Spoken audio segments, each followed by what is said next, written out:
Distinguidos miembros de la Academia de Ciencias Médicas de Córdoba, colegas y asistentes, muy buenas tardes. Habrán visto entonces que esta presentación es un poco menos protocolar que la usual para las conferencias académicas en las que mencionamos a cada uno de los académicos representativos de nuestra querida academia. Porque la idea esta es casualmente, en un ambiente serio y respetuoso, menos protocolar.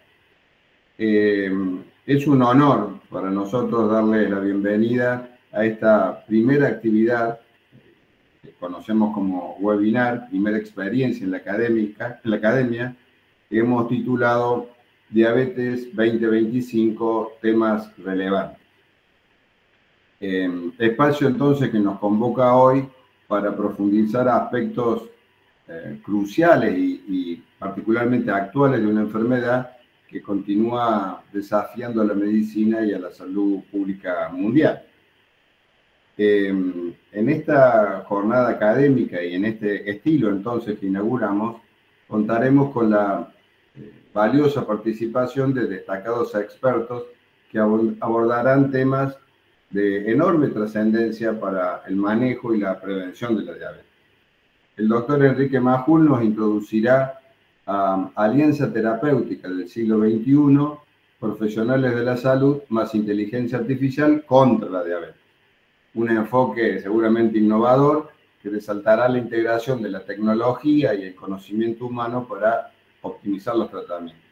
Luego, el doctor Alejandro Daín presentará Innovaciones terapéuticas en diabetes tipo 2, una revolución en el paradigma del tratamiento, donde también, adelanto a presumir que conoceremos los avances que están de alguna manera redefiniendo las estrategias terapéuticas tradicionales.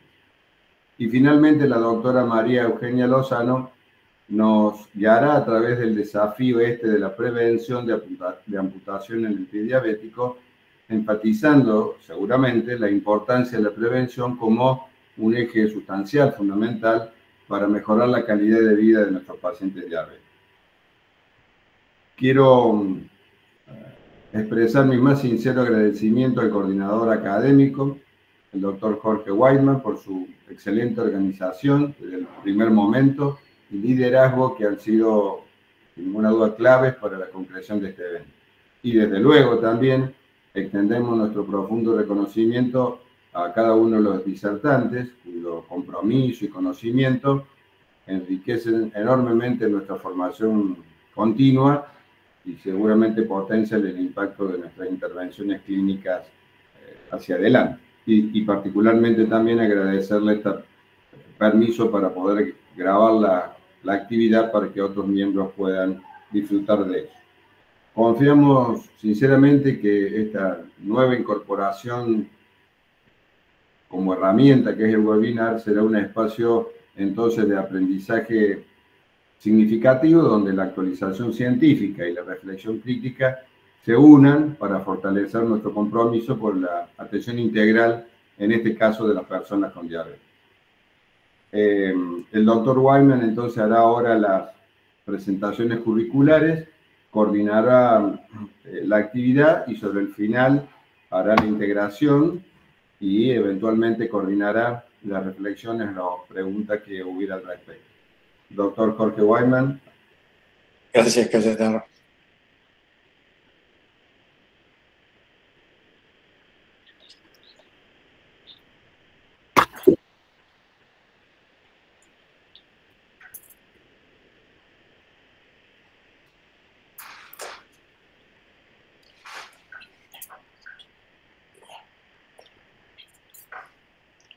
Bueno, vamos a dar inicio entonces a nuestra webinar de la Academia de Ciencias Médicas sobre temas relevantes en diabetes 2025. Agradeciendo desde ya a nuestro presidente, el académico doctor Cayetano Galetti, al presidente de honor, doctor Zenones Faelo, a todos los académicos, a todos los profesionales que se han interesado en el tema y, por supuesto, a los relatores.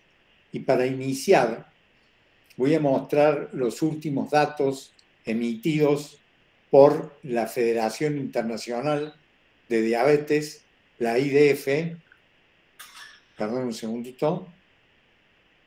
La IDF, que actualmente hay 589 millones de personas con diabetes en el mundo, pero 4 de cada 10, es decir, 252 millones, desconocen que llevan la enfermedad. Hacia el 2050 habrá 853 millones de personas con diabetes en el mundo. 3 cada 4 diabéticos viven en países de bajos y medianos ingresos. La diabetes ocasiona 3,5 millones de muertes por año y 1.800.000 niños y jóvenes viven con diabetes tipo 1 insulino dependiente. Entonces, para iniciar, el doctor Enrique Majul, que es doctor en medicina, subdirector general de la Clínica Universitaria Reina Fabiola, consultor sobre análisis e implementaciones de la inteligencia artificial en salud y director de la maestría en nutrición y diabetes de la Universidad Católica de Córdoba. Él se va a ocupar, como dijo el doctor Galetti, de la alianza terapéutica del siglo XXI, profesionales de la salud más inteligencia artificial contra la diabetes. Seguidamente, el doctor Alejandro Daín, que es especialista en medicina interna, diabetes y nutrición, doctor en medicina, profesor universitario en la Universidad Nacional de Córdoba, Católica de Córdoba y Villa María, coordinador del área de nutrición de la maestría de la Universidad Católica, staff del Servicio de Diabetes de Reina Fabiola y director del Centro de Diabetes DAIN. Él se va a ocupar de temas innovaciones terapéuticas en diabetes tipo 2, una revolución en el paradigma del tratamiento. Por último y no menos importante, la doctora María Eugenia Lozano, que es especialista en medicina interna y en diabetología, médica de planta del Servicio de Diabetes del Hospital Córdoba y del Sanatorio Allende Cerro, directora de la carrera de especialistas en diabetes de la Universidad Nacional de Córdoba, secretaria académica del curso de formación teórica en diabetología, también de la Universidad Nacional de Córdoba, y coordinadora de la unidad provincial del pie diabético que funciona en el Hospital Córdoba desde el 2008. Y ella se va a ocupar de prevención de amputaciones en el pie diabético, el gran desafío. Entonces ahora vamos a comenzar con el doctor Enrique Majul. Muchas gracias, doctor Wyman. Voy a compartir la pantalla.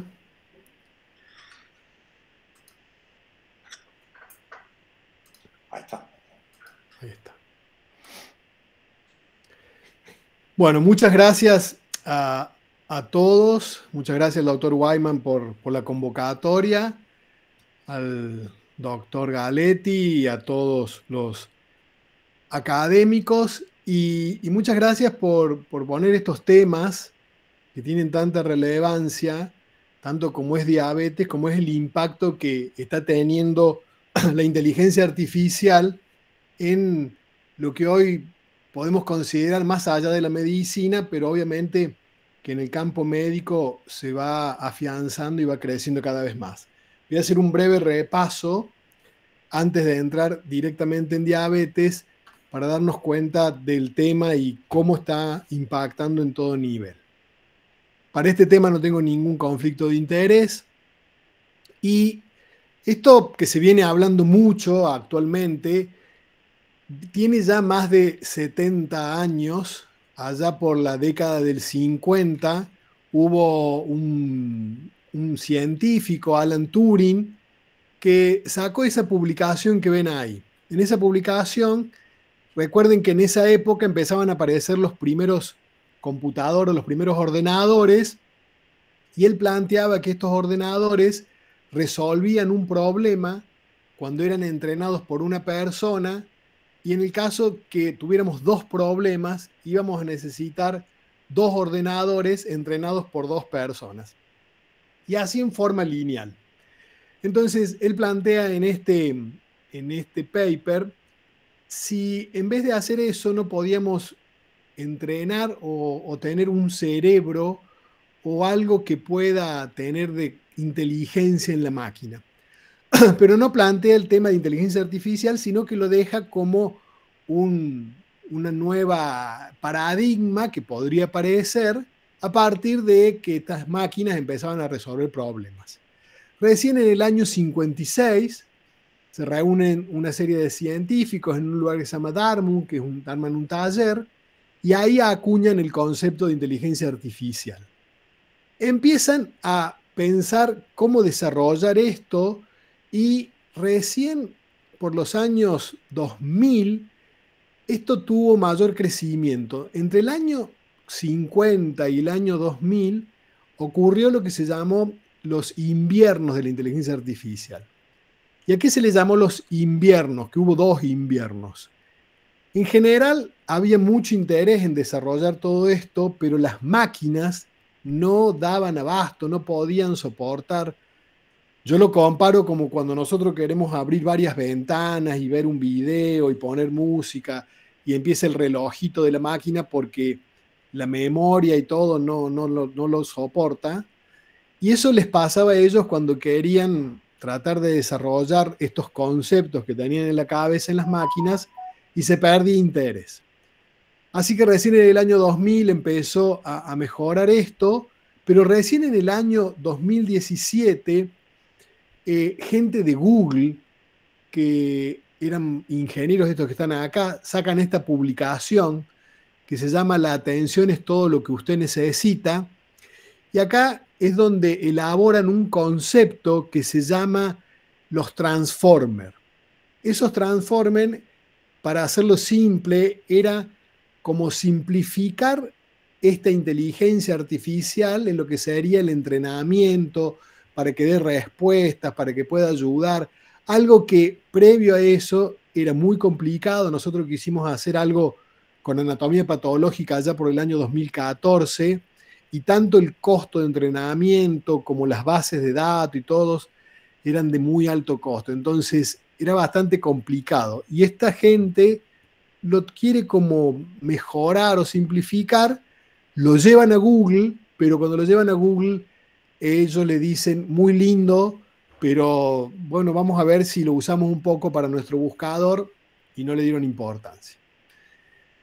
Justo en esa época estaba la gente de OpenAI, que son los dueños de ChatGPT, empezando a tener un laboratorio de inteligencia artificial y desarrollar cosas. Y ellos toman este paper, en lo que sí son muy vivos, porque pasó después varias veces, de tomar estos papers y empezar a investigarlo y desarrollarlos. Y así es como en el año 2018, al año siguiente, aplicando esto que habían desarrollado los ingenieros de Google, sacan GPT-1, que fue la primera versión de GPT. En ese momento, yo me recuerdo que salió las noticias y todo, los que seguíamos este tema, y nos parecía como algo novedoso que, a diferencia de Google, donde uno cuando buscaba algo o quería algo traía cosas que como un buscador, en este caso podía desarrollar un concepto, y que si lo comparamos con lo que hace hoy, podemos decir que era algo gutural, pero la verdad es que era algo novedoso. En el 19 sacan la versión segunda del GPT-2, y ahí las noticias relacionadas con este tema eran: se viene la hecatombe del periodismo, porque uno puede, a partir de un planteo, inventar noticias, esto hay que prohibirlo. O sea, no tuvo tanta difusión, pero cuando estábamos los que seguíamos este tema, la verdad que se hablaba de que claro, tenía capacidad esta herramienta de inventar cosas o desarrollar cosas. Llegó la pandemia, se siguió en mayo del 2020, sacaron GPT-3. En esa publicación ellos hablan de cómo mejoraron la herramienta. Luego sacaron una herramienta para imágenes que se llamaba DALL-E y que fue también una revolución, eso se conoció un poco más. Ya estábamos llegando al 22, pero recién en el 22, el 30 de noviembre del año 2022, ahí se hace el lanzamiento de ChatGPT 3.5, que tuvo la versión estable en febrero. Primer dato para que tengamos en cuenta, no han pasado ni 3 años, o sea, estamos hablando que en noviembre va a ser 3 años y la revolución que produjo. Yo me recuerdo siempre que cuando de estos temas hablaba previo a ChatGPT, muchos me miraban como diciendo, ¿qué le pasa? ¿Qué ha hecho este hombre? Porque no puede ser. Y la verdad que después de esto incluso tuve una clase en la maestría donde armamos como una dieta y mostramos una búsqueda y todos quedaron un poco, diremos, wow, ¿qué es esto? Y calculen que 100 millones de personas adoptaron, o podríamos decir, se loguearon en los dos primeros meses que salió. Entonces fue una revolución, todo el mundo empezó a hablar y ahí empezó todo este gran movimiento de lo que fue ChatGPT. Dentro de lo que es inteligencia artificial, lo que se desarrolló en esto fue mucho esta generativa de generar cosas, y no solamente texto, sino imágenes, audios, videos, e incluso ya está apareciendo mucho lo que es la robótica. Y esto de la robótica y la inteligencia artificial multimodal, este año fue creciendo y va a seguir creciendo, y yo creo que el año que viene va a explotar mucho más. Tanto es así que ya están muchas empresas desarrollando todo el tema de robótica, y este mes justamente se va a hacer como el primer congreso, los Juegos Mundiales, como las Olimpiadas de Robot. O sea, estamos llegando a cosas que por ahí eran impensadas y que están ocurriendo en este momento. Y esto está pasando de una forma muy particular, y traigo a colación una frase de un escritor que lo deben conocer, periodista, Ernest Hemingway, que él decía, no sobre esto, porque fue en el siglo pasado, que había algunos desarrollos, algunas cosas que aparecían en una forma gradual, pero ese crecimiento gradual que uno espera que sea lineal, no estaba ocurriendo de esa manera, sino que era gradual, muy corto, y de golpe pegaba un crecimiento muy súbito. Entonces, gradually then suddenly es una frase de él que se está dando. ¿Y a qué me refiero? Van apareciendo desarrollos relacionados con inteligencia artificial que en un corto periodo, a lo mejor un mes, 2 meses, empieza a desarrollarse y de golpe se perfecciona a una calidad que es inesperado en la velocidad que se está desarrollando. Y esa es una de las cosas que quiero remarcar, que por ahí no nos estamos dando cuenta de lo que está sucediendo. Por otro lado, hablando del sistema de salud, hablamos como médicos. Si hablamos del sistema de salud, después yo lo voy a unir a esto que estoy diciendo con lo otro. Tenemos exigencias laborales abrumadoras, no podemos conciliar muchas veces la vida laboral y personal, falta de personal, bajo salario, o sea, todo un tema que es a nivel mundial, no estamos hablando solamente de Argentina. Por otro lado, una explosión de información imposible de procesar, y el profesional que la gente demanda hoy, que demanda de nosotros como médicos. Yo acá planteo que la sociedad nos demanda a nosotros que seamos profesionales, que encontremos soluciones, la de mejor resultado, que seamos rápidos, efectivos, que no haya efectos secundarios en lo que demos, que sea económico, eficacia del 100%, eficiencia, o sea, eso es lo que yo veo que la gente de cierta manera pide un profesional, lo demanda como que sea perfecto. Entramos en una etapa donde el error va a ser no admitido, y esta sociedad del ya y del ahora también se une a esto de un concepto, la era de la promptalización, en donde todo el mundo empieza a interactuar con la inteligencia artificial y esa interacción se llama los PRON. Cuando uno le pregunta o le pide algo, son los PRON.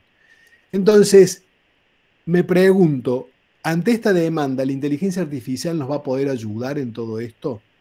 Y acá es donde entro, ¿qué está pasando hoy en diabetes? Para que tengan una idea, en diabetes hay una adopción creciente en lo que es inteligencia artificial en monitoreo de glucosa, en la detección de complicaciones de diabetes, en lo que podemos denominar los infusores de continua o podemos decir páncreas artificiales. Está apareciendo plataformas que combinan los datos y los analizan. Y esto, la verdad que va creciendo e incluso va estando al alcance de casi todos. Si vamos a las aplicaciones clínicas actuales de inteligencia artificial en diabetes, tenemos en el tema de los monitoreos y la predicción de glucosa algunos equipos que tienen algoritmos que detectan que el paciente no haga eventos hipoglucémicos. Entonces, la inteligencia artificial analiza cómo va la evolución del paciente y hace que que evite esto hasta un 99%. U otros que están, diríamos, también interrelacionados con otros sistemas que hacen que el paciente entre en rango, lo que podemos decir, que tenga un control glucémico casi normal durante toda la parte del día y que la inteligencia artificial ayuda a que ese tiempo en rango que muchas veces cuesta pueda aumentarse calculando este algoritmo cómo uno lo puede mejorar. Por otro lado, hay herramientas y plataformas que sirven para hacer ajustes de tratamientos, por ejemplo, ajustes de insulina, para tomar decisiones en lo que es adherencia del paciente y cómo mejorar el tema de la adherencia. Ya en el año 2018 había equipos que fue el primero, uno que se llama IDX-DR, un primer sistema autónomo para detectar retinopatía diabética y que el diagnóstico del equipo pueda servir para tomar decisiones sin que un médico lo corrobore. Ese fue el primer equipo que tuvo esa particularidad. Y después, en lo que es retina y nefropatía, van apareciendo diferentes algoritmos, diferentes tratamientos que la verdad toman mucha relevancia en la ayuda como herramienta para el médico que se dedica a todos estos temas. Y después también en lo que es cómo hay programas que detectan en población sana o que cree sana esta evolución que puede ir un paciente con determinados síntomas o patologías. Me detengo un minuto más en lo que sería, en lo que es medición continua de glucosa. Acá le pongo 3 modelos, uno que se llama Dexcom G7, que tiene algoritmo de inteligencia artificial, que hace esto de la detección de las hipoglucemias. Dentro de lo que ustedes a lo mejor han escuchado, estos sensores de glucosa, hay un modelo que es el Freestyle Libre 3, que no lo tenemos nosotros en Argentina. También detecta y ayuda a que el paciente pueda tener mejor estado, diríamos, en controles glucémicos. Y hay otro que también se llama Guardian Connect, que hace lo mismo. Entonces, esto lo que ha hecho es mejorar la predicción de cómo va a evolucionar el paciente a lo largo del día, cómo el paciente se adapta a cada uno de los pacientes, o sea, se convierte en una medicina más personalizada y se integra con plataformas en donde los familiares y el paciente y todo, algunas veces llega a decir que estos tan buenos controles hacen de que el paciente se olvide un poco de que tiene diabetes. Entonces, vamos viendo de que se van integrando incluso equipos con bombas de insulina, reducen la variabilidad glucémica, el tiempo en hipo, o sea, la calidad de vida del paciente es impresionante cómo mejora. En lo que es screening retiniano en diabetes, hay hoy validados con inteligencia artificial y otros que están por salir, 3 modelos. El primero fue el IDX-DR, pero fíjense los otros 2 en lo que es sensibilidad y especificidad, en lo que es la detección de la retinopatía, llegan en el último modelo, que es A-Health, 93 a 91%. Entonces, lo que uno está buscando es cómo integrar estos sistemas con la historia clínica, cómo sea para que llegue a todo el mundo, o sea, cómo puede ser estas herramientas, cómo se puede hacer para que todo el mundo alcance. Otro dato importante es el impacto en lo que es el páncreas artificial, estos sistemas cerrados. Directamente esto permite que los algoritmos de inteligencia artificial, el paciente haga una vida, podríamos decir entre comillas, normal, y el equipo va regulando cómo libera insulina, cómo corta, cómo aumenta en función de los análisis que va haciendo de la glucosa del paciente.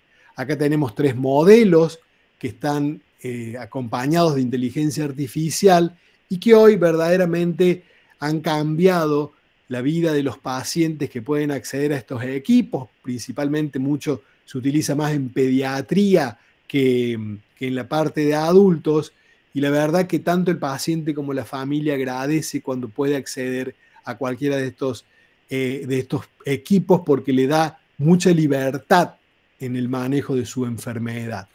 Y esto está avalado por un montón de trabajos científicos que se vienen haciendo y se vienen publicando. Un tema no menor es el concepto de gemelos digitales que en diabetes se viene dando. Lo explico fácilmente. A partir de dentro de unos pocos años, todas las pruebas y lo que uno tenga que hacer en un paciente lo va a poder probar en un gemelo digital de la persona antes de darle ese tratamiento a la persona en sí, con lo cual uno va a poder modificar, va a poder ajustar y todo lo necesario para que cuando ya esté probado en el paciente digital, lo pueda llevar al paciente humano. Entonces, esto está dentro del campo de lo que es la aplicación de la inteligencia artificial y la medicina de precisión.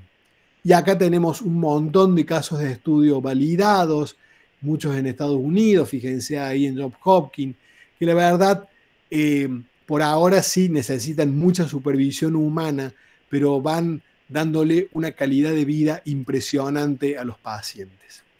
Hay un gran campo que no me voy a extender, que es el tema de los desafíos éticos y regulatorios.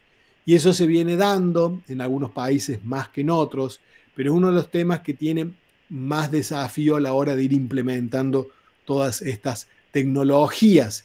Y lo que se espera es que esto siga creciendo, se siga implementando, que haya incluso hasta asistentes virtuales especializados para que el paciente siga su patología y se vaya acompañando. Va a crecer el tema de todo lo que es gemelos digitales.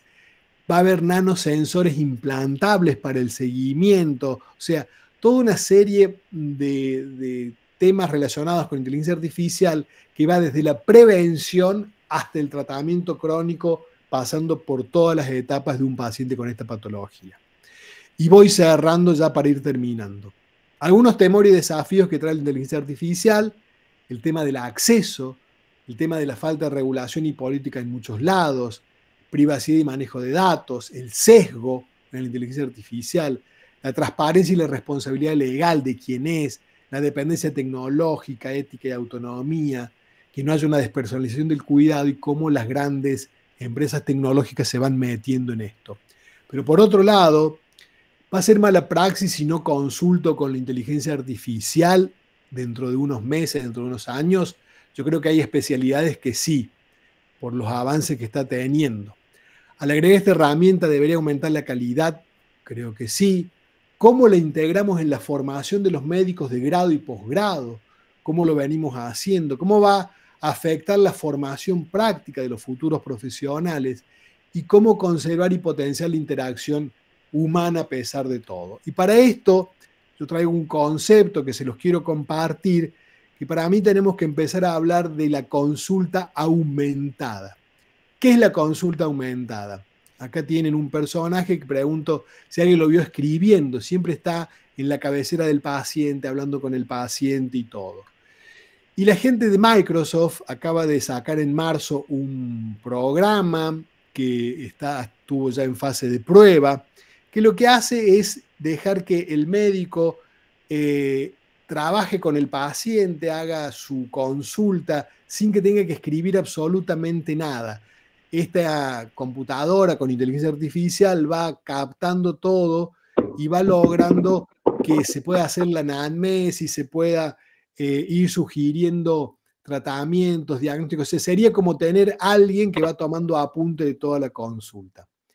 ¿Qué se logró en esa consulta cuando hicieron las pruebas? 5 minutos de ahorro por consulta, que muchas veces hablando con los alumnos, 5 minutos es el 50% de algunas consultas de algunos médicos.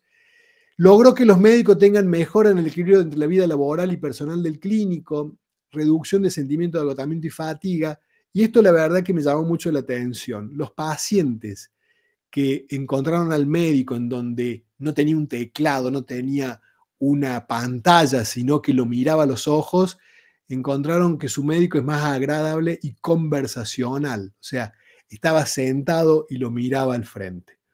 Entonces, esto de cierta manera es el desafío de cómo lo vamos a incorporar a la inteligencia artificial en cada una de nuestras cosas. Hoy por hoy todavía la inteligencia artificial tiene un concepto que alucina, entonces si no conocemos la disciplina sobre la cual la estamos utilizando, no la utilicen para tomar decisiones, pero si nosotros le preguntamos sobre lo que nosotros conocemos, sobre nuestra especialidad, considérenla como una colaboradora, todavía tiene que mejorar un poco. Y para cerrar este concepto que les transmito, tenemos que aceptar que esto ya está, tenemos que capacitarnos, que estas instancias de este webinario los felicito y celebro que se hagan y que se pueda difundir estos temas, que se pueda adoptar la inteligencia, tienen que poder adoptar esta herramienta, integrarla en lo que se puede ir haciendo en el consultorio, en su vida diaria, crear un juicio crítico de este tema y obviamente que puntualmente necesita una actualización continua porque la verdad que va cambiando día a día. Esa es para mí la velocidad que está teniendo el desarrollo de la IA, ese puente, ese túnel de luz a esa velocidad. Y yo veo cómo se va incorporando nuestro accionar en la velocidad que lo tiene ese animalito, que la verdad digo, ojalá que esto se acelere y todos lo vayan adoptando de una u otra manera. Así que bueno, muchísimas gracias y le paso la palabra al doctor Wyman o al doctor Dain. Bueno, brillante, brillante presentación, Enrique, te felicito y muchas gracias. Vamos con Alejandro Dain, el doctor Alejandro Dain. ¿Amén?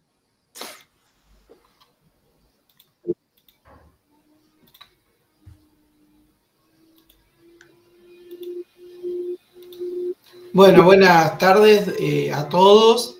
Ahí creo que se ve bien la presentación, ¿no? Perfecto, doctor. Bueno, muchísimas gracias por la invitación. Muy interesante la charla que dio recién Enrique, que siempre nos tiene acostumbrado a charlas muy innovadoras y que nos hacen reflexionar un montón.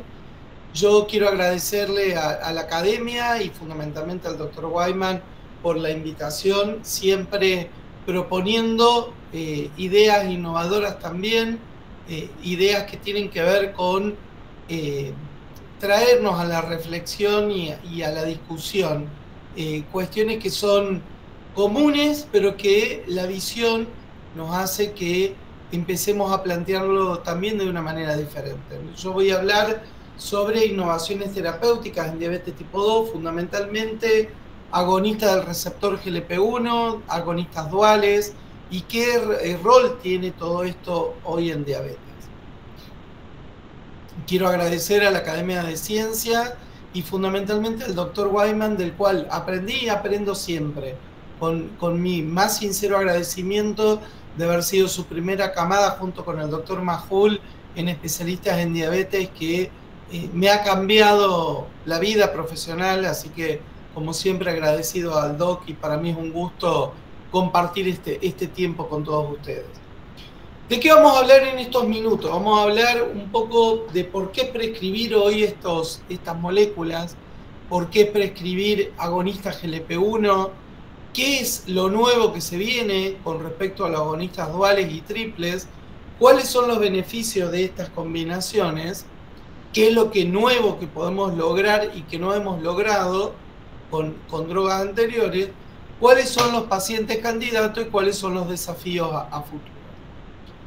Estos, si ustedes se acuerdan, estas moléculas llamadas también incretinas vienen de un gran grupo farmacológico que empezamos a estudiarlos y a interesarnos porque son las grandes moduladoras de la glucosa postprandial, estas moléculas que se disparan a partir de células gastrointestinales ubicadas en el intestino delgado fundamentalmente, responden a la alimentación y modulan la glucosa postprandial de una manera muy interesante, sobre todo porque son glucosa dependiente, no generan hipoglucemia y han transformado el tratamiento hoy de la diabetes tipo 2 y de la obesidad, que de hecho están en boga en cuanto TikToker, Instagramer uno mira, por lo cual es importante que conozcamos la información y poder brindarla a nuestros pacientes de manera lo más racional posible, ¿no? Son altamente efectivos en controlar la glucosa, promover la pérdida de peso y, lo más interesante de todo, reducir eventos cardiovasculares, sobre todo, y ya van a ver la expansión que tiene a distintas áreas. Lo cierto es que el universo de las incretinas intestinales está en expansión. A partir de estas celulitas L y K en el enterocito, empezamos a entender muchísimo, ya que, como dijimos, la regulación de la glucosa postprandial es realizada por estos sistemas, tanto del péptido glucagonolike o péptido asociado a glucosa o el polipéptido intestinal dependiente de glucosa, como son GLP-1 y GIP, genera una respuesta insulinotrópica a nivel pancreático que lleva por un lado la liberación de insulina y por otro lado la inhibición del glucagón. Lo cierto es que el efecto final es la reducción de la glucosa, que se reinstaura cuando las concentraciones fisiológicas se dan vía la inhibición de la DPP-4. Se agrega también en estos últimos años el efecto del glucagón, que es muy interesante porque balancea todo este sistema del GLP-1 y del GIP, permitiendo el aumento del gasto energético, reduciendo el apetito y también induce la lipólisis sin generar hiperglucemia. Acá vemos que toda esta molécula muy interesante del proglucagón se escinde en las distintas partes, donde ustedes ven a la izquierda el GLP-1, el GIP, y ven también la molécula de glucagón hacia la derecha. Esto le da una amplitud a esta molécula de realmente muy interesante y que hoy estamos viendo todos sus grandes beneficios. Ahora, es interesante la historia del GLP-1. Fíjense que yo lo traté de dividir en 4 eras. Es un siglo de descubrimiento. Casi evolucionó a la par de la insulina, porque se descubrió básicamente en el mismo momento, ya que se descubrió el islote, se describieron las hormonas del islote, como fueron la insulina, el glucagón y la somatostatina, y durante los primeros 50 años se empezó a acuñar el término de incretina por Charles Barré. Después se describió el verdadero efecto de incretina, la diferencia entre la alimentación oral, el impacto de la glucosa postprandial y por otro lado la diferencia frente al uso de insulina o de glucosa endovenosa. Se descubre posteriormente el GIP y su efecto insulinotrópico. A partir de ahí vivimos una era de comprensión de todo esto y en el 1992 esa era se completa con el aislamiento de la exendina 4 del monstruo de Sheila, que se obtiene a partir de la saliva, muy interesante. Esta exendina 4 fue el primer mimético de GLP-1, que la homología con el GLP-1 humano llegaba hasta el 50-60%, pero fue nuestra primera gran experiencia de uso de una gran molécula, de uso de un gran grupo farmacéutico que empezó a surgir al fines de los 90. La era terapéutica vino a partir de ahí, a partir del 2005, con el primer agonista humano del GLP-1, que fue el liraglutide, el primer inhibidor del BP4 aprobado, y a partir del 2014 los primeros GLP-1 aprobado para obesidad, que fue el mismo liraglutide a dosis más altas. Luego vino la era de la expansión y hacia dónde nos vamos, ya que empezamos a tener en el 2019 el primer GLP-1 oral aprobado, empezamos a tener en el 2022 el primer coagonista GLP-1 y GIP aprobado, que es tirzepatide, y a partir de ahí tomo el canal iluminado de la IA que decía Enrique, porque a partir de ahí viene toda la era de la gran expansión, sobre todo hacia el mundo, no solo de la diabetes, sino también de la obesidad. Fíjense esta diapositiva que saqué del año pasado de ADA, que a mí me encanta, porque nos muestra el panorama actual de los agonistas GLP-1 primero, del agonista dual GLP-1 y GIP con tirzepatide, y lo que se va a venir en los próximos años, que es el agonista triple, siguiendo la línea de todo lo que tiene que ver con incretinas, donde se va a unir también el agonismo con el glucagón. Hoy tenemos dulaglutide, semaglutide y liraglutide, que es el agonista simple o el monoagonista, y a partir de esto vamos a ver también combinaciones múltiples que van a tener el agonista simple o el dual con inclusive otras moléculas que no son incretínicas, como por ejemplo la milina. Todo esto va a tener efectos cardiovasculares y renales, que ya lo estamos viendo en un montón de estudios, la reducción de peso, el control metabólico y otros efectos, sobre todo en lo que tiene que ver, por ejemplo, con enfermedad hepática o enfermedad grasa. ¿Cómo van a actuar estas moléculas? Es muy interesante cómo empezamos a armar el cuadro de la fisiología de vuelta, ¿no? De todo lo que tiene que ver con glucosa, de todo lo que tiene que ver con tejido adiposo, de todo lo que tiene que ver con enfermedad cardiovascular y con el peso, ¿no? La acción combinada y sinérgica va a abarcar toda esta respuesta. Los ejes centrales van a tener el control metabólico, la regulación del peso y de la glucosa, pero también se va a regular el tejido adiposo con menor oxidación y menor liberación de ácidos grasos libres, y esto va a conducir por efectos directos e indirectos a la reducción de la enfermedad y de la mortalidad cardiovascular. Fíjense en este cuadro, los distintos colorcitos van mostrando los efectos puntuales del glucagón, del GLP-1 y del GIP en cada uno de los órganos o sistemas, en hígado, en intestino, en cerebro, lo cual obviamente genera muchísimo interés a nivel de la insulinoresistencia muscular y adipositaria, a nivel del efecto en páncreas, que ya lo conocíamos, pero también todos los efectos cardioprotectores o renoprotectores y los efectos también plasmáticos con reducción de los ácidos grasos libres, reducción de triglicéridos, de LDL en partículas pequeñas y densas, reducción de la glucosa tanto en ayuna como postprandial. Por eso la interacción y el sinergismo entre las moléculas es la tendencia a la investigación actual y en los próximos años. Como les decía, GLP-1 más GIP ya es una realidad, GLP-1 más GIP más glucagón es lo que se viene, pero también se va a venir combinaciones con otros productos, como por ejemplo también la milina. Entonces, copiando y parafraseando al gran De Fronzo, cuando él hablaba de su octeto ominoso, fíjense que hoy empezamos a hablar de medicinas basadas en GLP-1, medicina basada en incretina, con reducción de peso, con cardioprotección, con disminución de la aterosclerosis o la enfermedad vascular, con nefroprotección, también con protección sobre la enfermedad hepática, muy interesante, y por supuesto va a haber que pensar qué vamos a hacer con estos pacientes en relación al manejo de la salud ósea y de la salud muscular, que va a ser uno de los grandes desafíos que nos va a dar. Pero ahí ven ustedes en el cuadrito también toda la combinación sinérgica que tienen con el uso de las transmoléculas e inclusive cuando se agregue la milina. Lo cierto es que la seguridad cardiovascular de esta molécula es muy consistente, es muy robusta, dada por más de 70.000 pacientes en los últimos 10 años, porque tenemos los estudios LEADER, los estudios SUSTAIN, el estudio REWIND, el estudio PIONEER, de todas estas grandes moléculas que ustedes bien saben, a partir de todo lo que pasó con Nissen hace como prácticamente 20 años atrás, con rosiglitazona, lo primero que tiene que hacer cualquier empresa para sacar un antidiabético, demostrar la seguridad cardiovascular y justamente el que no genere aumento de riesgo del utilizarlo.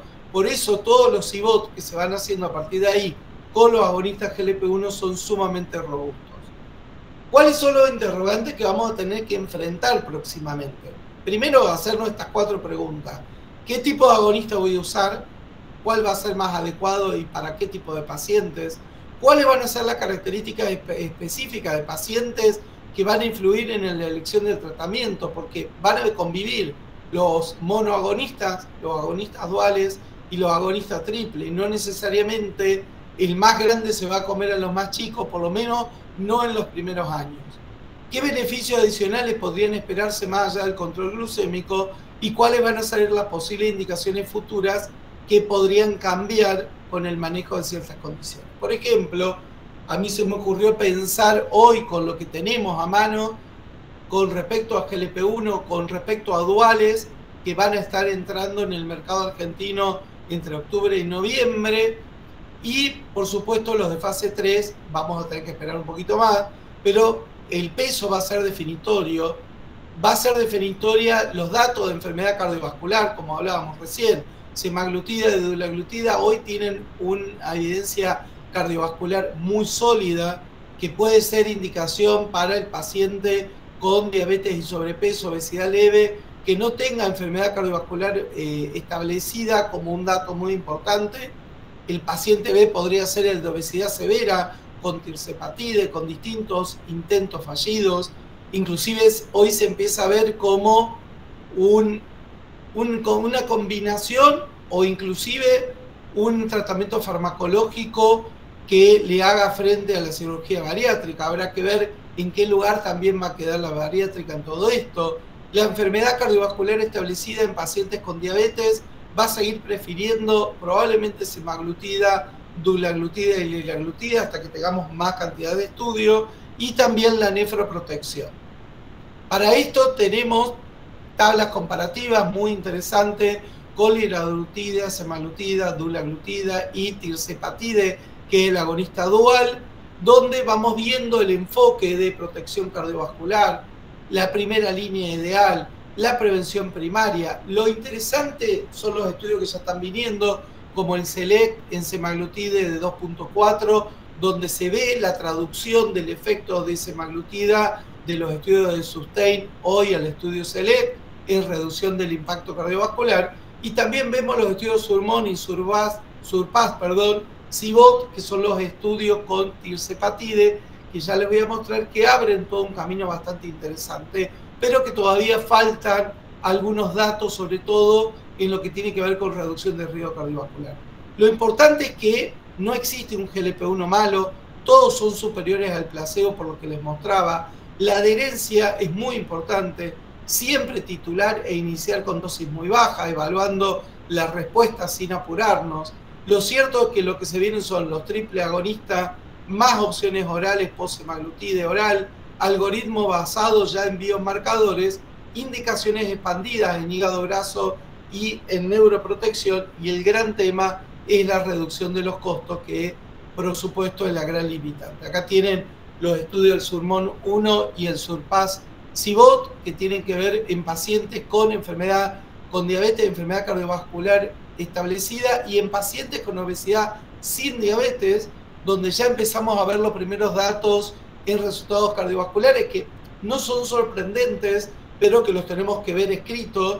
No son sorprendentes, digo, por lo que uno ya viene viendo del efecto de los agonistas GLP-1 solos, como liraglutide, como dulaglutide o semaglutide, pero empezamos a ver de a poquito que empiezan los estudios de seguridad cardiovascular y de reducción de riesgo cardiovascular con los duales. ¿Cuáles van a ser los beneficios por fuera de la glucosa? Ni hablar el peso en todo lo que tiene que ver con los duales y triples, pero no quiero dejar de mencionar todo lo que se viene en la expansión de enfermedad grasa, de trastornos cognitivos, que creo que van a ser muy, muy interesantes en el futuro. Los eventos adversos cada vez son más conocidos, la selección del paciente va a ser la clave, La cuestión es que los efectos adversos más frecuentes siempre son los gastrointestinales, que van pasando con el tiempo. Y muy importante empezar a repensar algunos efectos adversos como la sarcopenia, que también se da en un paciente bariatrizado porque le estamos induciendo una pérdida considerable de peso. Yo creo que ahí es donde vamos a tener que trabajar con nuevas guías y nuevos enfoques del paciente. ¿Cuáles son los desafíos entonces actuales y futuros? Demostrar seguridad a largo plazo, optimizar la administración. Ya están los semanales, hay algunos intentos inclusive mensuales, están los orales. Va a ser muy importante trabajar en la personalización del tratamiento y acá tomo lo que decía Enrique, yo creo que va a ser muy importante el uso de modelos con IA para ayudarnos en la personalización del tratamiento, la accesibilidad y el costo que más en nuestra región es muy complejo y la expansión, como dijimos, a hígado graso y a neuroprotección creo que va a ser el gran cambio. Ya para ir terminando, estos son todos los estudios en fase 2 y fase 3 que vienen, hay muchísimos, todos tienen un gran denominador común, la alta eficacia en el control glucémico, realmente la eficacia es comparativa, casi sin techo a la insulinoterapia, la variabilidad de la personalización terapéutica, la superioridad contra todos los comparadores activos de antidiabéticos previos, la importancia crítica de la dosis utilizada y la necesidad de la evaluación a largo plazo. Esto es lo que se viene, lo que tenemos hoy, agonistas, monoagonistas, agonistas duales con tirzepatide y agonistas triple con retratutide, con efectos primarios en el control metabólico, en la reducción de peso y efectos cardiovasculares y renales expandidos, que creo que va a ser muy, muy interesante en los próximos años.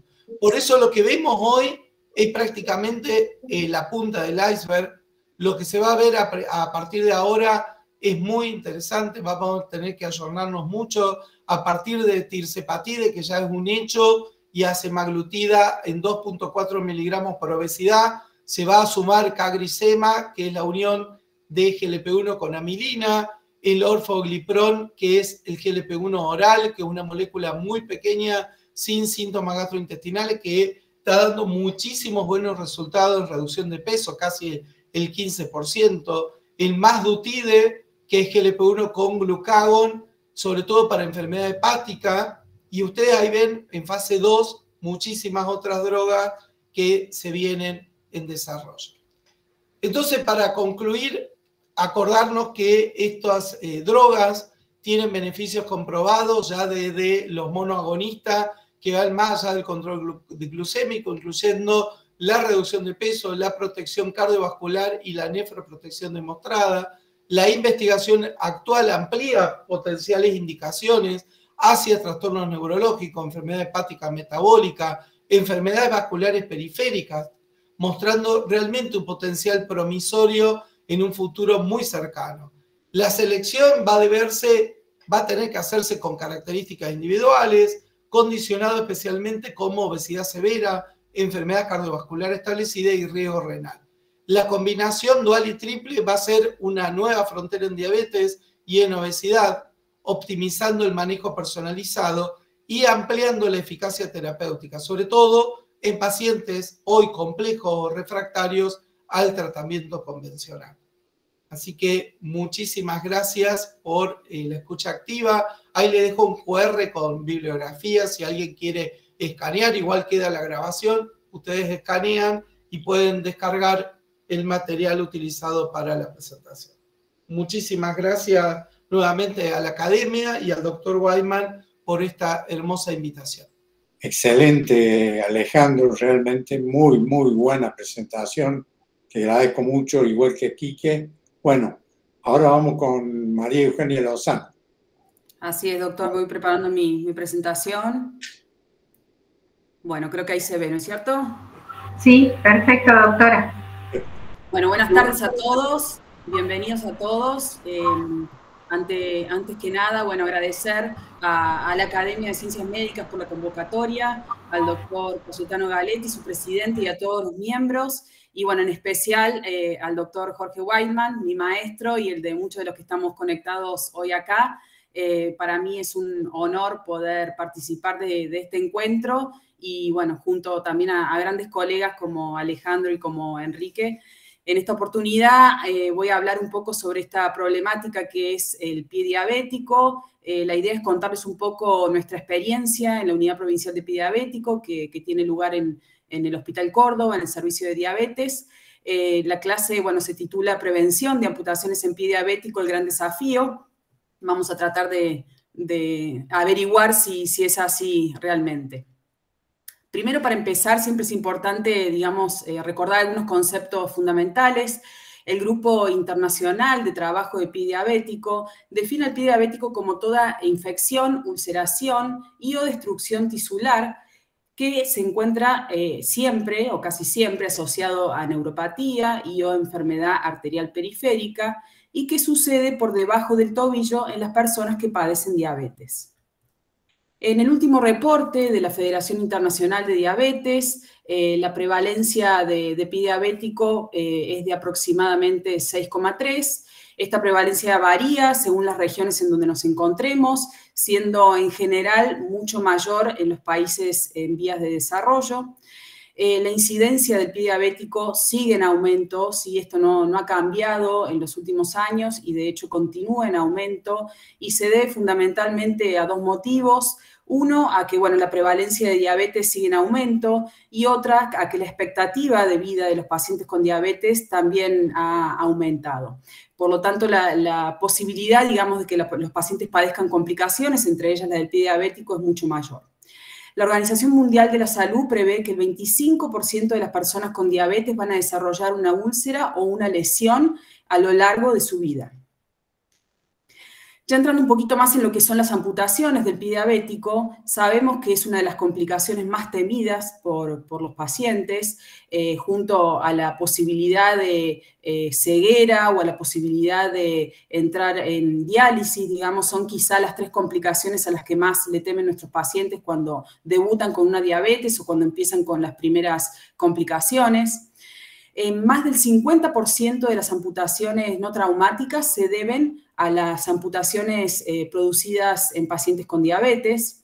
Cada 30 segundos a nivel mundial se produce una amputación de miembro inferior, debido a la diabetes, por supuesto, y la tasa de mortalidad sigue siendo muy elevada, ¿sí? Tenemos aproximadamente que en un 50% hay una tasa de reulceración a los 3 a 5 años y la tasa de mortalidad en un paciente amputado ronda también el 50% a los 5 años de haber sido amputado. Más del 80% de las amputaciones están precedidas por una úlcera. La buena noticia es que la mayoría de estas úlceras pueden ser tratadas de manera ambulatoria.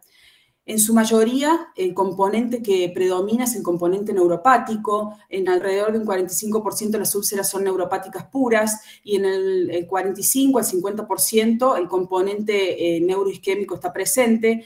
Por lo tanto, casi el 100% de las úlceras presentan la neuropatía diabética como causal principal.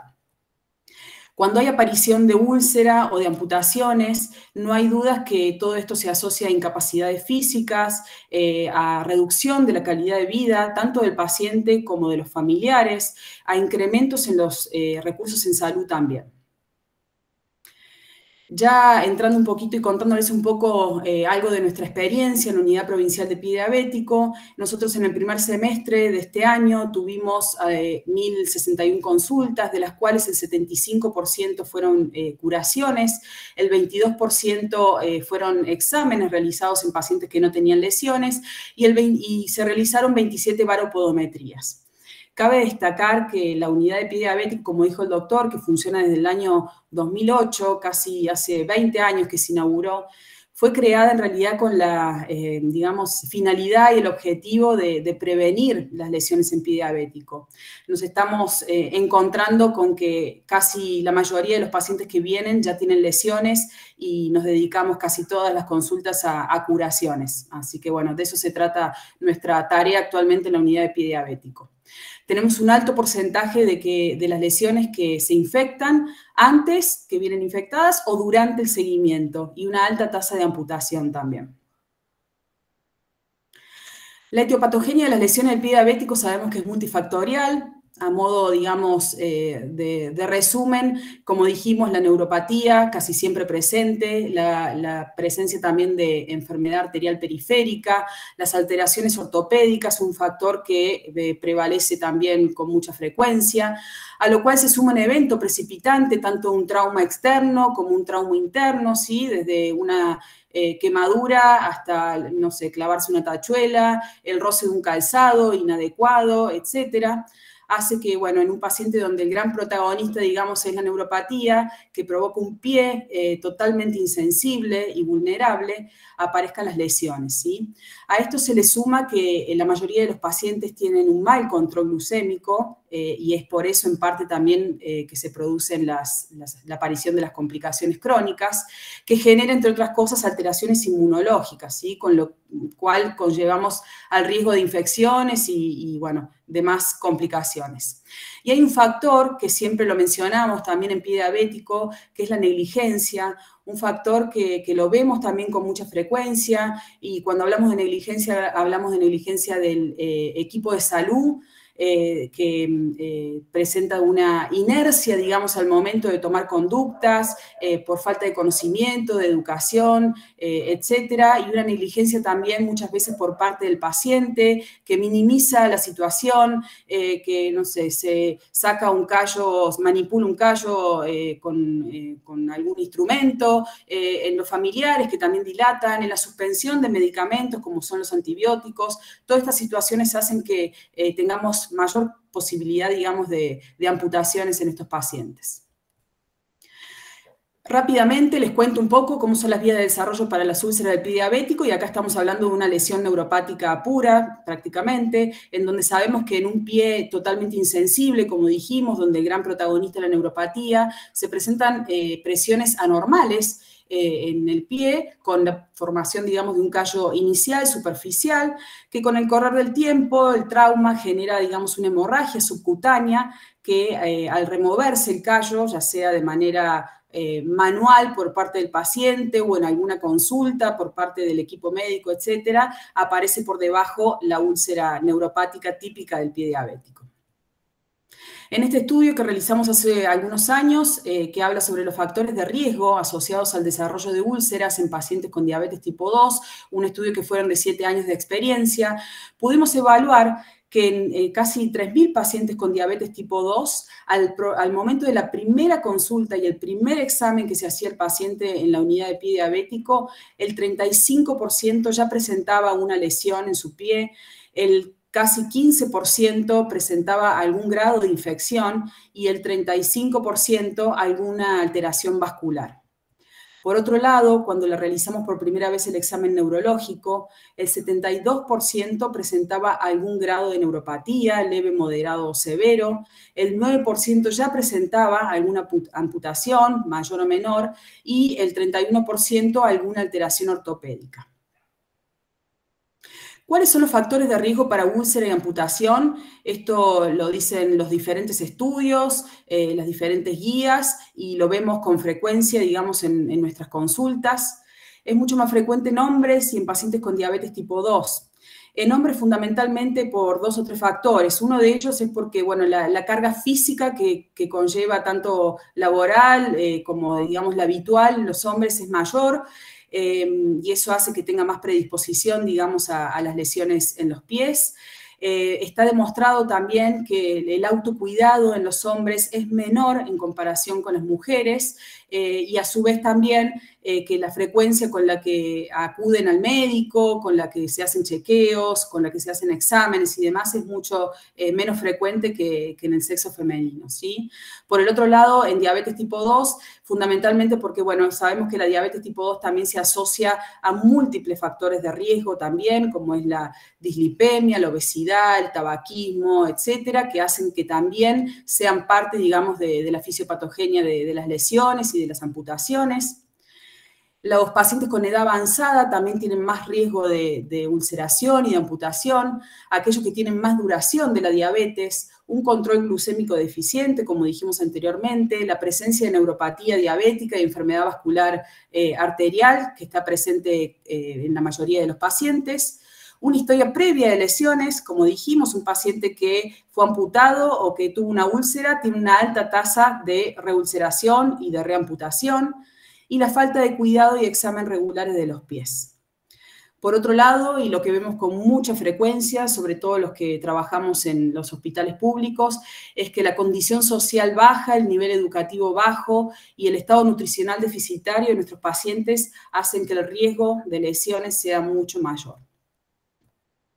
Este estudio, y hablando del estado nutricional, evaluó por un lado el índice de neutrófilos linfocitos, que es un marcador que sabemos que nos ayuda, digamos, para evaluar las respuestas inmunitarias, inflamatorias, y por el otro lado la escala de Conut, que valora 3 parámetros bioquímicos como son la albúmina, los linfocitos y el colesterol total, ¿sí? Para evaluar tanto el estado proteico de los pacientes, el estado inmunológico y el estado lipídico, en donde, bueno, se hace califica a los pacientes en un estatus nutricional.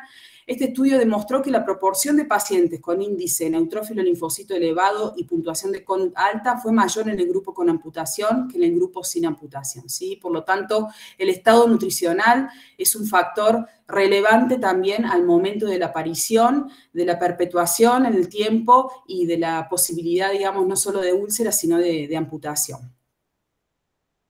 Le voy a mostrar un par de casos clínicos que creo que, bueno, grafica mucho mejor lo que yo les quiero transmitir y que un poco les, transmite lo que hacemos en la unidad de pie diabético todos los días.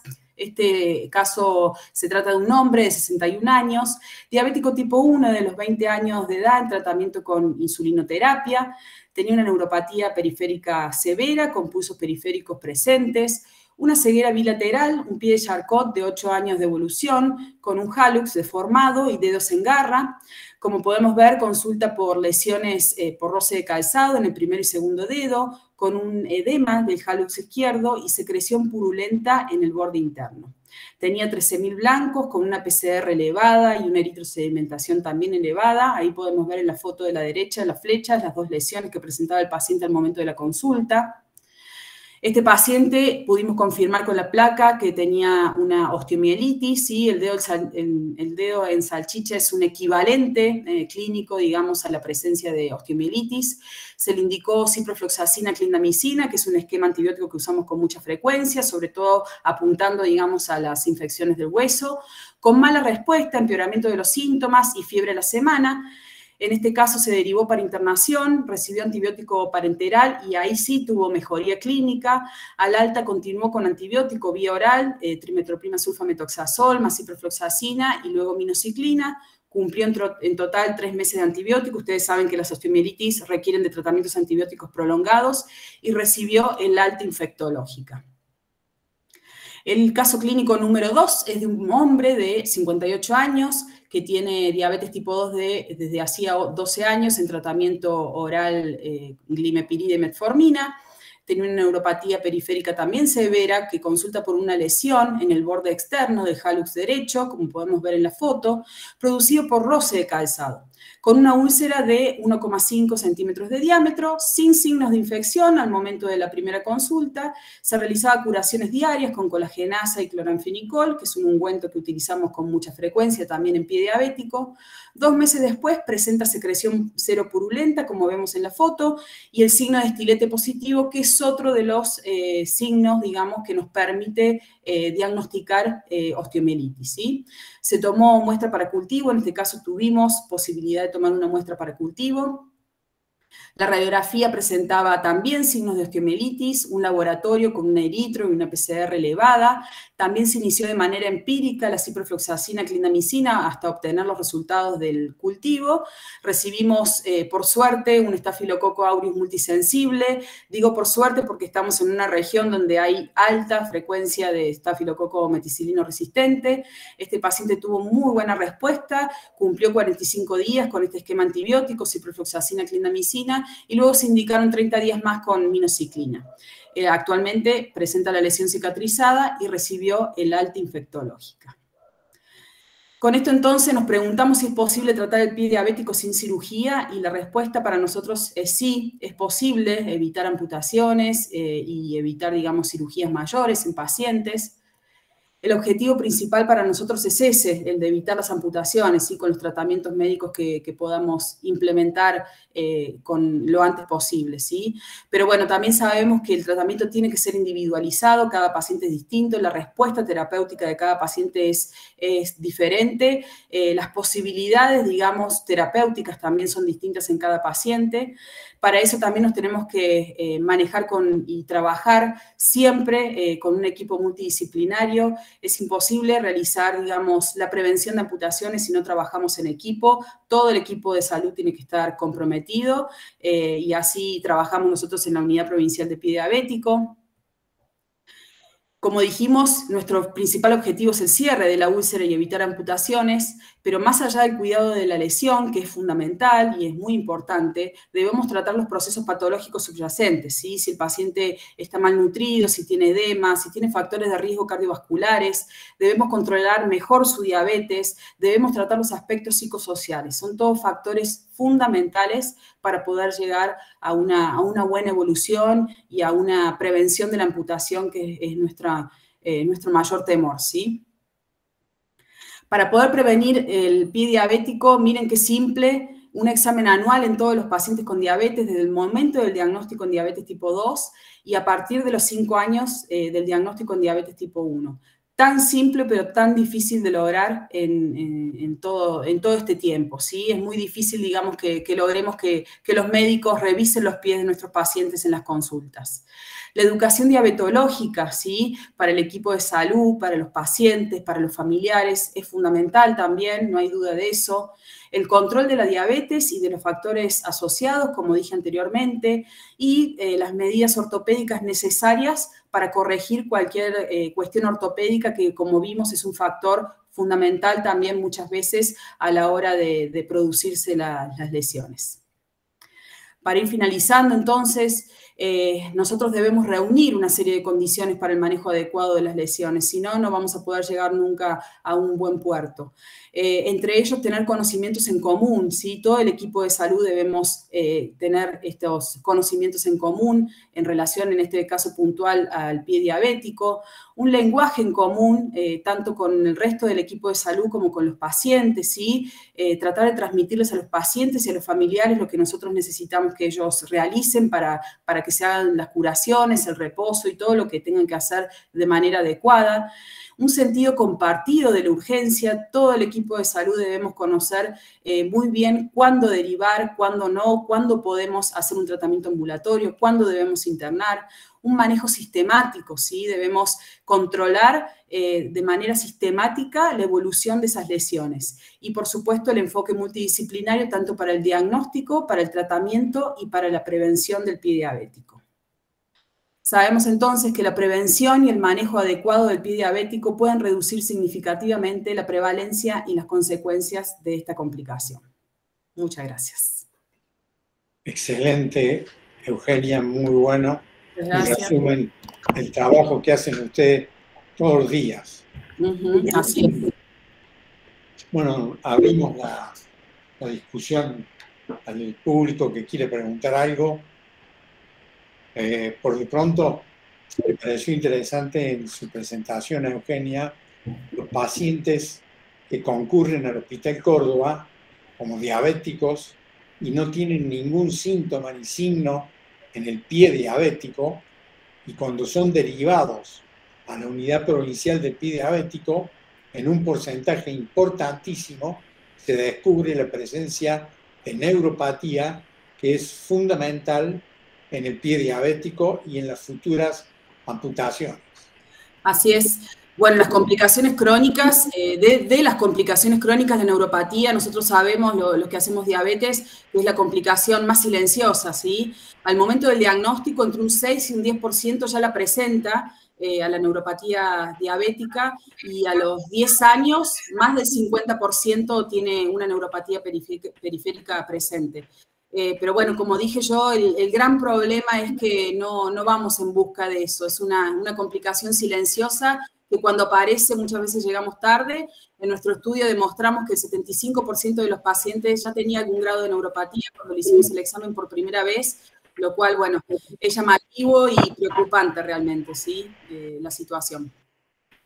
Y otro hecho que usted destacó muy bien es que aquellos pacientes que son amputados y cada 30 segundos se produce una amputación de un pie diabético en el mundo, esos pacientes que son amputados, en más del 50% se mueren dentro de los 5 años, generalmente por una enfermedad cardiovascular. Así es, exactamente, es tal cual así. Bueno, uniendo a... ¿Quién está? El doctor Bocco ha levantado la mano y el doctor Pablo Novoa. Sí, muchísimas gracias, doctor Weidman. Felicitaciones antes que nada por la organización de este webinar. La verdad que creo que el comienzo no puede ser más auspicioso. Felicitaciones a los 3 disertantes. En lo personal me he sentido muy ilustrado. Yo no soy del área, pero me parecieron brillantes las 3 exposiciones. Tengo una pregunta concreta para el doctor Alejandro Daín, porque la verdad que es espectacular estos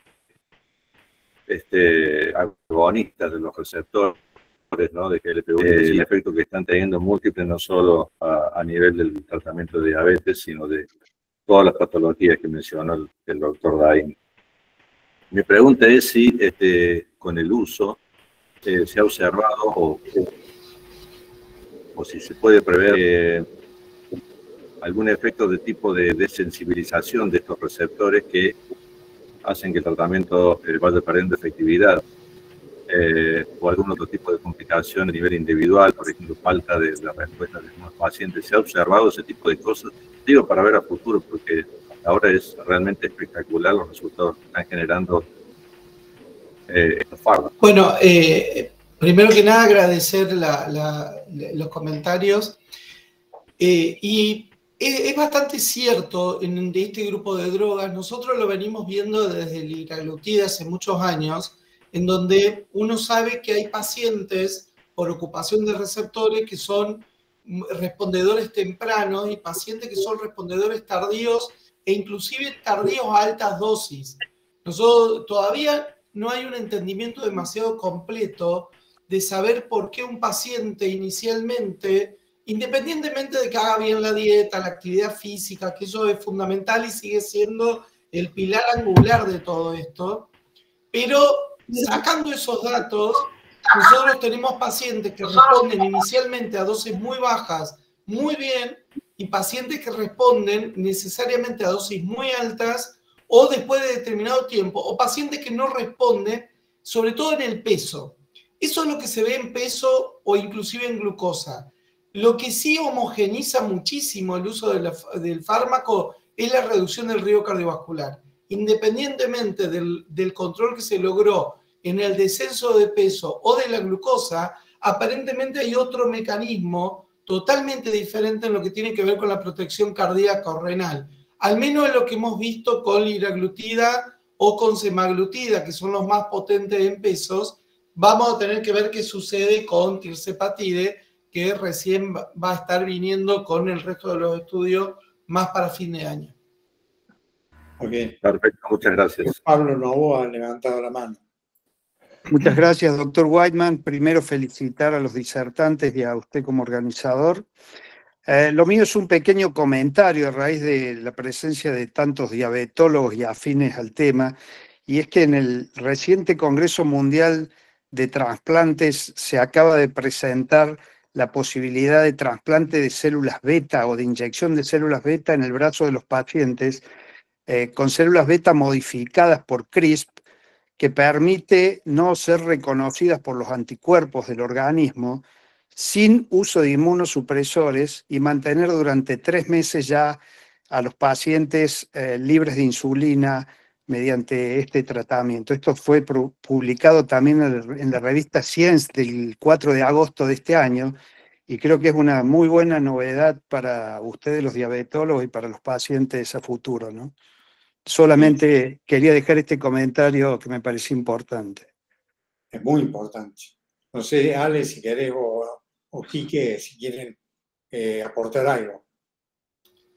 Como dijo el doc, realmente es muy interesante todo lo que se viene. Inclusive también hay bastantes intentos, no solo en lo que tiene que ver con trasplante de célula madre, sino con creaciones artificiales de células madre, ¿no? Con clonación, bastante interesante y hay intentos, hay que ver, esto va muy hacia diabetes tipo 1 fundamentalmente, pero me parece que todo esto va a ser exponencial, todo lo que la ciencia hoy está avanzando por el lado del tratamiento de diabetes, de obesidad por un lado, y por el otro lado, con respecto al tema de diabetes tipo 1, creo que va a ser una era de verdadera expansión todo esto, vamos a tener que seguir estudiando mucho tiempo.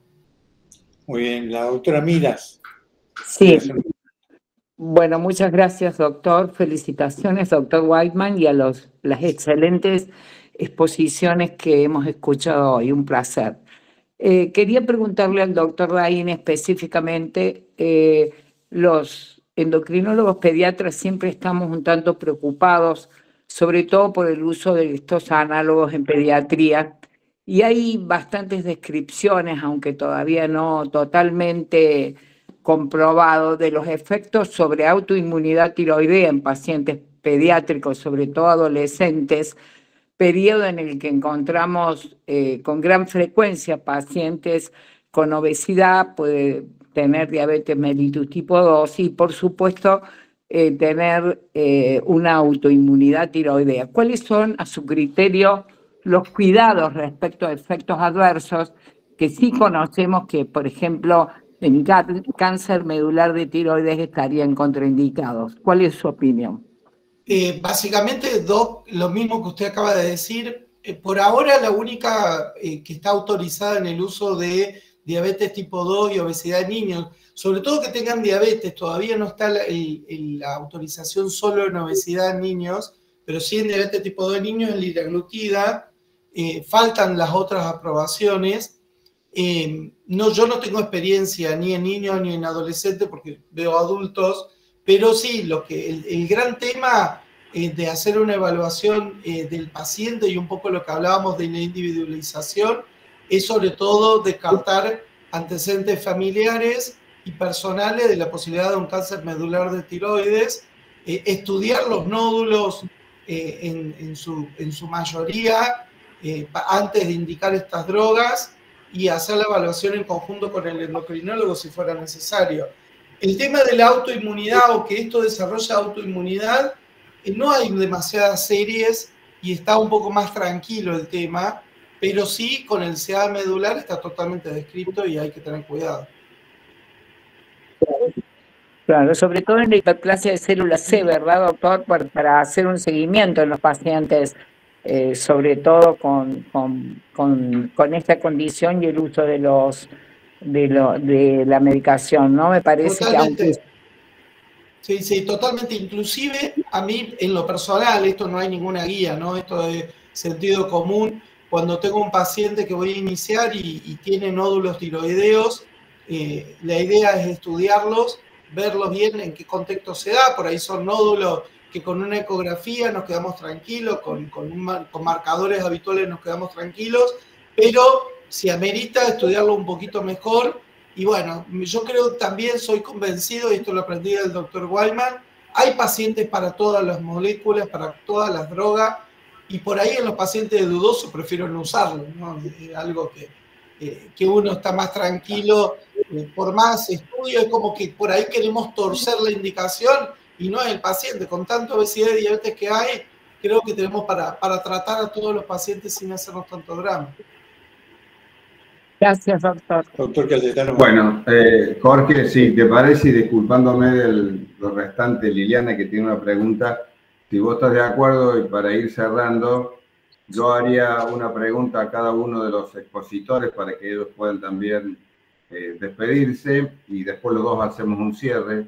Entonces le preguntaría a Enrique, ¿cuál piensa él que son los principales desafíos éticos y de privacidad que enfrenta la aplicación de la inteligencia artificial en la gestión de la diabetes, especialmente en cuanto a manejo seguro y responsable de los datos sensibles de los pacientes?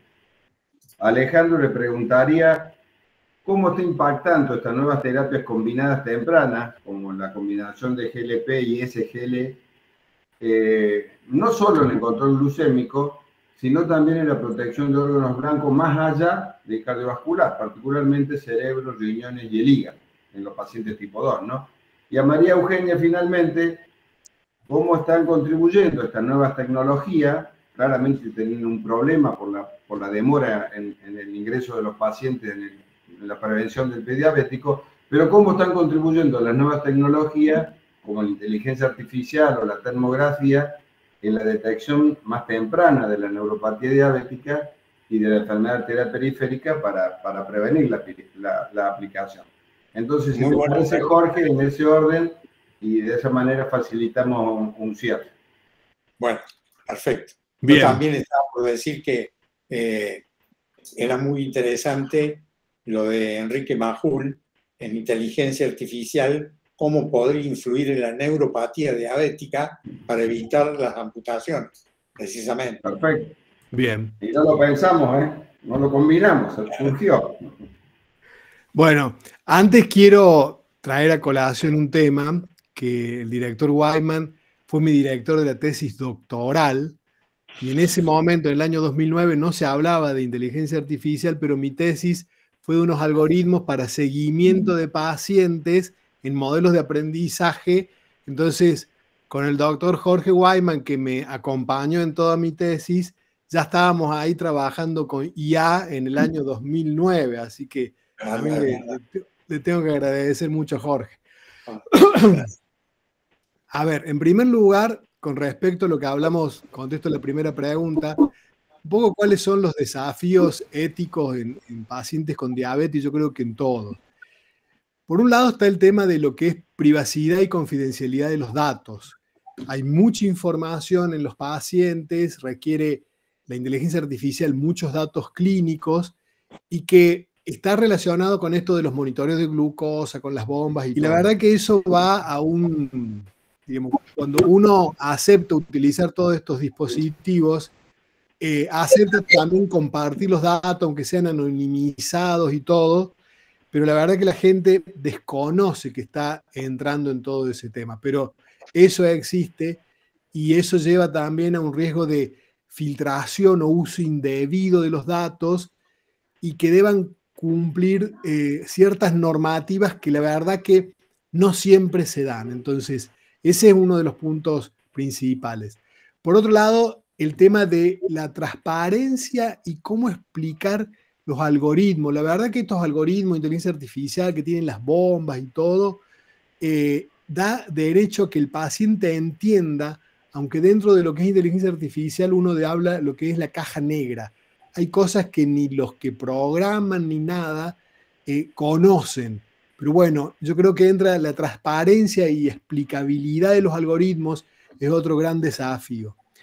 El tercero para mí es el sesgo y la equidad en la atención. Todo esto lleva a que hay un riesgo de inequidad y de alcance de todas estas herramientas en todos los pacientes en lo que respecta a poder aplicar todo esto y entra dentro para mí del campo de la ética. Por otro lado está el tema de la responsabilidad profesional y la toma de decisiones en que debe capacitarse y debe conocer esto porque está manejando unas herramientas nuevas y el rol del médico, del profesional en lo que está utilizando creo que juega dentro de lo que es el tema de la ética y del manejo, así como manejamos cualquier otro tratamiento, debemos también manejar esto. Y el consentimiento informado adaptado a la inteligencia artificial también es un tema que entra dentro del campo de la ética y que lleva a la autonomía del paciente y todo. O sea, creo son varios puntos relacionados con la ética y la bioética que lleva la inteligencia artificial en cada uno de los temas. Gracias. En lo que corresponde a la segunda pregunta, o si quiere la hago después y lo doy al Ale Daín y yo termino con... No, terminemos, Enrique, terminar lo tuyo, así ya... Con respecto al tema neuropatía diabética, lo que se está viendo, diríamos, mucho se trabaja en lo que son los wearables. Los wearables son equipos que el paciente utiliza más allá, como sería el sensor, que incluso hasta los mismos relojes son, que tratan de detectar cambios en el cuerpo, en los pacientes y todo, mucho antes que manifieste clínicamente los pacientes. Entonces, el tema de los sensores, la nanotecnología y cómo uno puede ir utilizando estos equipos, empieza a aparecer un nuevo concepto que se llama la prevención. Por ejemplo, los relojes o algunos determinados equipos cada vez marcan muchos parámetros de los pacientes que muchas veces son indetectables. Entonces, lo que se está tratando de hacer, incluso en los pacientes con diabetes, con estas patologías y con la neuropatía, la vasculopatía y todo, es de qué manera se detecta y ya, diríamos, no es que para prevenir, sino el primer síntoma que aparece, cosa que nunca lo hemos detectado porque no tenemos equipos ni nada, pero ahora la primera vez que empieza, por ejemplo, a subir la glucosa, la primera vez que empieza alguna alteración en la sensibilidad, entonces, cosas que todavía no estamos acostumbrados y que va a ir de la mano de estos, diríamos, sensores que cada vez se van a utilizar más. Ya hay más de 200 tipos de sensores distintos para aplicar para diferentes patologías que con algoritmos de IA va interpretando y uno puede entrar en el campo nuevo de la prevención. Eso es lo que se viene ahora. Muy bien. ¿Qué has estado? El cierre está silenciado, doctor. No, estoy... Perdón, gracias, Enrique. Entonces, Alejandro, veríamos con tu continuidad estos aspectos que decíamos de cómo impactaban las nuevas terapias en los órganos blancos, no solo en el control glucémico y cardiovascular. Yo creo que va a venir una era de expansión en todo eso, que la vamos a tener que contrarrestar también con el conocer más a nuestros pacientes. Esto que por ahí planteaba Quique del uso de IA, yo creo que nos va a ayudar mucho a seleccionar el paciente, porque nosotros vamos a tener una época donde van a convivir monoagonistas, agonistas duales y triples, con diferentes precios, acceso. Va a ser complejo. Esto va a ser reaprender farmacología como tuvimos que aprender las insulinas rápidas, intermedias y las lentas. Va a ser exactamente en la misma época hasta que se acomode nuevamente. Siempre hay esta lucha de tesis y antítesis con estos cambios de paradigma, ¿no? Yo creo que va a haber una era de expansión. Creo que ahora se va a ir mucho hacia todo lo que vamos a ver por el beneficio sobre la obesidad, la reducción de riesgo cardíaco, la protección renal, y creo que el gran futuro va a ser el tema de la enfermedad hepática, donde hay mucho interés porque no hay tratamientos hoy orientados a la enfermedad hepática como tal, que sigue siendo un problema con la insuficiencia hepática, el desarrollo de cirrosis, la falta de trasplante. Así que creo que va a ser muy interesante, siempre individualizando al paciente, tratando de balancear riesgo y beneficio. Hay que ver qué vamos a hacer con la sarcopenia, no lo tenemos muy en claro, no hay medidas efectivas para mejorar la masa muscular, aún haciendo ejercicio y desafío en los próximos años, cómo lo vamos a manejar. Perfecto, gracias. No sé si querés agregar algo. Agrego un comentario más a lo que habló Quique en relación a lo de la inteligencia artificial y a las innovaciones. En pie diabético, esto que contaba Quique un poco, las plantillas inteligentes también se está empezando, digamos, a implementar con esto de los sensores y de, detectar, digamos, los lugares de mayor o menor presión para su corrección. Eso es una de las cosas también de las que se está hablando actualmente. En algunos centros en Buenos Aires se están empezando a implementar, igual que como usted mencionó, doctor, el tema de la termografía, también es otra de las cosas.